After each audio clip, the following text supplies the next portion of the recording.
All Saints Sunday. I always come at this day with mixed feelings because it is a great and glorious celebration of the saints, but it's also a reminder of people whom we miss. This is now my 12th All Saints Sunday in this parish. I've buried a lot of people whose names we read on those Sundays. I've been to a lot of funerals of family and friends of folks in this church whom we have lost in those years. And as this occasion comes around every year, it is bittersweet. For we proclaim the good news of the gospel as expressed in our lessons today, that God has a kingdom that expands beyond this life and this death. And yet, when it's those names that are so dear to us, we grieve them. Today I want to talk about all the saints on All Saints. And I love that we use this gospel lesson from John. It's a wonderful lesson for funerals because we recall that Jesus wept. That Christ's humanity was present as He saw the grief of those whom He loved. Though He knew He would raise Lazarus, their grief moved Him to tears. But what is really key for me at the end of this lesson today is what I think we need to hear on All Saints Sunday. As He yelled with a loud voice, "Lazarus, come out!" The dead man came out, his hands and feet bound with strips of cloth and his face wrapped in a cloth. Jesus said to them, "Unbind him and let him go." These words, "unbind him and let him go," I think are very relevant for our All Saints remembrance and celebration. Because Lazarus was given new life. And as he came out of the grave, they did not keep him in a state of death. They had to take off the burial cloth so that he could go on and enjoy this new life that Jesus had given him. Imagine if after Lazarus being raised, people just want to stick him in a museum as the living corpse. Keep those burial clothes on so people can see where you've been. No, instead of freezing him in time, he got to live his life again. Now I phrase it that way because so often the danger for us in the church is to freeze the past in time and never look to the future. And that is why it is imperative that today we remember not only the saints who have died, that are part of now our past, but that we lift up the saints of the present and the saints of the future. Unbinding the church, as we often make it a historical location, and not binding ourselves merely to our past, but looking to our future. With that in mind, I want to tell you about a few saints in my life that have meant something to me over the years. I'll start with saints of the past. When I was a child in St. James Lutheran Church, Turbidville, sitting in the pews, there were certain people I recognized from church, but I didn't necessarily know them. Of course, they all knew me, especially on Halloween, when I went door to door in Turbidville and they all say, "I know the Weaver boy with the big brown eyes behind the mask." I always said later in life, yes, they knew the little chubby kid is who they knew. But everyone knew me. I didn't know all of them, but I knew their faces, and they were the folks at church. And I knew some of them for different things. There was a lady in my church when I was growing up, and from the time I was little till the time I left for college, she was always an old lady. Her name was Nellie. And she wore a fox fur. I mean the kind with an actual fox head on it, biting the tail. As a child, I remember looking at her in the middle of church, just waiting for that head to move. Waiting for those teeth to chomp. Never happened. I swore it would happen someday. But what I remember more strongly about Nellie than her fox fur were her little dog waiting in the car during church, barking right out in front of the church.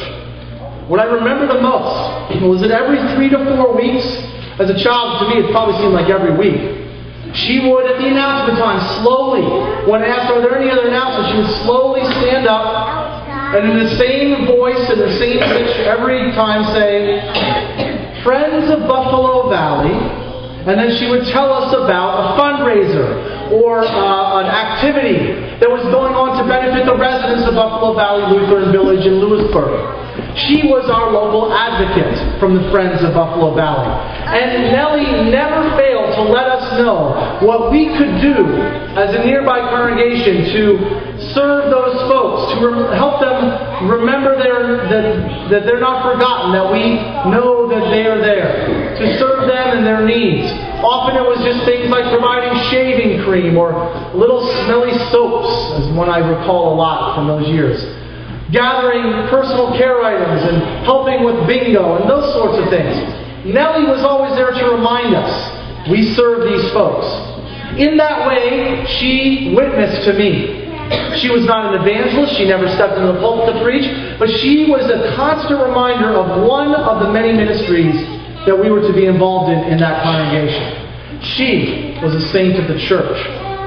As I went to seminary, I sought out a very academic understanding of my faith, and I found it in the theology departments, and I had a wonderful professor of theology.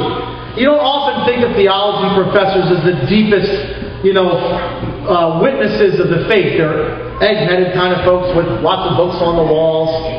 And I've often heard people say, well, I want to go to this seminary versus that one. That one's for theologians, that one's for pastors.